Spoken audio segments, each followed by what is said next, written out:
তো দেখুন বন্ধুরা, আজ 16ই আগস্ট, আজ থেকেই কিন্তু আয়ুষ্মান কার্ড বিতরণের কাজ শুরু হয়ে যাবে। বিরাট ঘোষণা করলেন স্বাস্থ্যমন্ত্রী। এবং তার সাথে সাথে আপনারা কিন্তু সকলেই কিন্তু যাদের দেখাচ্ছে নাম আছে সকলেই কিন্তু এই আয়ুষ্মান কার্ড পাবেন না আপনাদেরই ভুলের কারণে। তো কারা কারা পাবেন, কারা কারা পাবেন না, এবং তার সাথে সাথে দেখা যাচ্ছে যারা কিন্তু এই আয়ুষ্মান কার্ডের আওতায় আসছেন না, মানে যারা এই যে ক্রাইটেরিয়া আছে আয়ুষ্মান কার্ডের সেই ক্রাইটেরিয়া ম্যাচ করছে না, তাদের জন্য কিন্তু সুখবর আছে। তারাও কিন্তু দেখা যাচ্ছে যে স্বাস্থ্য বীমা যে আছে সেই বীমার আওতায় কিন্তু চলে আসবেন। এবং তার সাথে সাথে কিন্তু দেখা যাচ্ছে যে এই যে এতদিন পর্যন্ত যেটা চলছে স্বাস্থ্যসাথী কার্ড, সেটাও কিন্তু আপাতত বন্ধ করা হবে না, সেটাও কিন্তু চালু করা হবে। তো বন্ধুরা, আজকের ভিডিওতে কিন্তু আমি বিস্তারিত আলোচনা করব যে কারা পাবেন কারা পাবেন না, এবং তার সাথে সাথে এই যে আমাদের স্বাস্থ্যমন্ত্রী আছে তিনি কি বলেছেন সম্পূর্ণটা কিন্তু শুনে নেবো। তার আগে চ্যানেলে নতুন হয়ে থাকলে অবশ্যই চ্যানেলটিকে সাবস্ক্রাইব করে রাখবেন, ফেসবুক থেকে দেখে থাকলে অবশ্যই প্রোফাইলটিকে ফলো করে রাখবেন, এবং তার সাথে সাথে আপনার এই মুহূর্তে আয়ুষ্মানের যে অ্যাপ আছে সেখানে আপনার স্ট্যাটাসটা কি দেখাচ্ছে কমেন্ট বক্সে জানাতে ভুলবেন না। ভিডিওটিকে বেশি বেশি করে শেয়ার করে দিন যাতে প্রত্যেকের কাছে পৌঁছে যায়। তো দেখুন বন্ধুরা, আজ 16ই আগস্ট, আজকের দিনটাই কিন্তু দেখাচ্ছে আয়ুষ্মান দিবস হিসেবে পালিত হবে, যেটা আমাদের মাননীয় মুখ্যমন্ত্রী অনেক আগেই বলে দিয়েছেন। তো আজ থেকেই কিন্তু দেখাচ্ছে ধাপে ধাপে এই আয়ুষ্মান কার্ডটা সেটা কিন্তু আপনাদেরকে দেওয়া হবে। তো আজকে কিন্তু একটি অনুষ্ঠান হবার কথা আছে যার মাধ্যমে কিন্তু এর সূচনা হবে। তো সবার আগে চলুন শুনে নিই আমাদের যে স্বাস্থ্যমন্ত্রী আছেন, মাননীয় স্বাস্থ্যমন্ত্রী কি বলেছেন সেগুলো কিন্তু শুনে নিই। আমরা আয়ুষ্মান ভারত লঞ্চ করতে চলেছি। পশ্চিমবঙ্গের আনুমানিক 1.5 কোটি পরিবার এর সঙ্গে যুক্ত হতে চলেছে, আর প্রায় 6 কোটি নাগরিক বাঙালিরা এর মধ্যে অন্তর্ভুক্ত হবে। এই অনন্য স্কিমের মধ্যে থেকে কেউ কেউ যদি বাদ পড়েন, যারা আমাদের এই ক্রাইটেরিয়ার মধ্যে থাকবেন না, তাদের জন্য নতুন স্কিম মুখ্যমন্ত্রী স্বাস্থ্য বীমা যোজনা একই দিনে একই সময় চালু করা। কখনো ভাববেন না যে এই রাজ্যে প্রচলিত পুরনো যে স্বাস্থ্য বীমা স্কিম ছিল স্বাস্থ্য সাথী, সেটা কখনো কিন্তু আমরা বন্ধ করছি না। একই সঙ্গে স্বাস্থ্য সাথী চলতে থাকবে, আয়ুষ্মান ভারত চলতে থাকবে, মুখ্যমন্ত্রী স্বাস্থ্য বীমা যোজনাও চলতে থাকবে।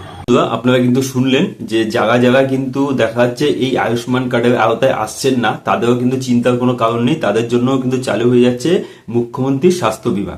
এবং তার সাথে সাথে এখন এই মুহূর্তে কিন্তু 3টে আয়ুষ্মান যে প্রকল্প আছে সেটা মুখ্যমন্ত্রী স্বাস্থ্য বীমা, এবং তার সাথে সাথে যে আগে যেটা ছিল স্বাস্থ্যসাথী কার্ড সেটাও কিন্তু চালু থাকবে। তো বন্ধুরা, আমি কিন্তু আপনাদেরকে প্রথমত বলতে চাইবো এই যে যারা যারা কিন্তু দেখাচ্ছে আপনাদের আয়ুষ্মান কার্ডের জন্য যাদের পিএইচএইচ এসপিএইচএইচ কার্ড ছিল, এবং আপনারা গিয়ে দেখা যাচ্ছে যে এই যে ফর্ম যেটা আছে সেটা ফিল আপ করে জমা দিয়েছেন, তো আপনারা প্রত্যেকেই কিন্তু এই কার্ডটি পাবেন না। এবং এই কার্ডটি কিন্তু পাওয়ার জন্য আপনাদেরকে আগে স্ট্যাটাসটা দেখতে হবে। আপনাদের স্ট্যাটাসটা যদি দেখাচ্ছে অ্যাপ্রুভ হয়ে আছে, তাহলে কিন্তু আপনারা ধীরে ধীরে এই কার্ডটা হয়তো দেখাচ্ছে ডাউনলোড করতে পারবেন, অথবা দেখাচ্ছে যে আপনাদের কিন্তু দিদিমণিদের যে আশাকর্মী দিদিমণি আছে তাদের মাধ্যমে কিন্তু আপনাদেরকে দেওয়া হবে। তো সেই সম্পর্কে যখন দেওয়া হবে বিস্তারিত কিন্তু আমরা আপনাদেরকে জানিয়ে দেবো। কিন্তু এখন দেখাচ্ছে আপনাদের স্ট্যাটাসটা কিন্তু দেখাচ্ছে যাদের হলুদ রঙের থাকবে আইডেন্টিফাইড, তাদের কিন্তু ইকেওয়াইসিটা করে নিতে হবে ওই আয়ুষ্মান যে অ্যাপ আছে তার মাধ্যমে। এবং যাদের আনআইডেন্টিফাইড থাকবে তাদেরও দেখাচ্ছে রেশন কার্ডের সঙ্গে আধার কার্ডের কোনো রকম কোনো মিসম্যাচ আছে, তো আপনাদের কিন্তু দেখাচ্ছে ওই আশা দিদিমণিদের কাছ থেকে কিন্তু আপনাদের এটা ইকেওয়াইসিটা সম্পূর্ণ করে নিতে হবে। অথবা দেখাচ্ছে কোনো সিএসসি সেন্টারে গিয়ে কিন্তু আপনাদের যে ইকেওয়াইসিটা সেটা কিন্তু সম্পূর্ণ করে নিতে হবে।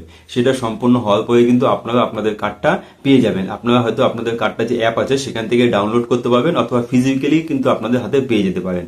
তো বন্ধু, আপনারা বুঝতে পারলেন যে কারা কারা কিন্তু এই কার্ডটা পাবেন, এবং যাদের যাদের কিন্তু দেখাচ্ছে এই ইকেওয়াইসিটা সম্পূর্ণ করা এখনো হয়নি, তো আপনারা অবশ্যই করে নেবেন।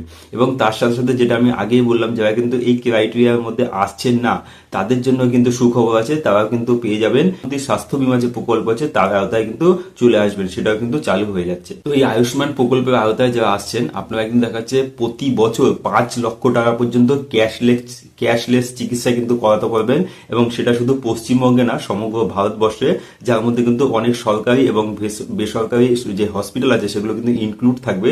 সেখানে কিন্তু আপনারা প্রতি বছর পরিবার পিছু 5 লক্ষ টাকা পর্যন্ত কিন্তু আপনারা চিকিৎসা করাতে পারবেন। এবং 1 বছরের মধ্যে যদি 5 লক্ষ টাকা আপনার খরচ নাও হয়, পরের বছরে কিন্তু সেই 5 লক্ষ টাকাটা আবার আপনার অ্যাকাউন্টে থেকে যাবে। এবং যদি আপনারা সেই খরচটা মানে 1 বছরের মধ্যে 5 লক্ষ টাকার মধ্যে কোনো রকম চিকিৎসা করেও থাকেন, ব্যালেন্সটা বাকি থাকবে, এবং পরের বছরে কিন্তু কিন্তু নতুন করে আবার 5 লক্ষ টাকা আপনাদের অ্যাকাউন্টে অ্যাড হয়ে যাবে। তো আমি আপনাদের যেটা বললাম তার সঙ্গে সঙ্গে আরেকটি ইনফরমেশন আমি আপনাদের দিতে চাইবো, যদি আপনাদের কোনো রকম কোনো অসুস্থ মানে কোনো রকম রোগ আপনাদের থেকে থাকে, তো সেক্ষেত্রেও কিন্তু আপনারা এই আয়ুষ্মান কার্ডের মাধ্যমে সেই চিকিৎসাটা করাতে পারবেন।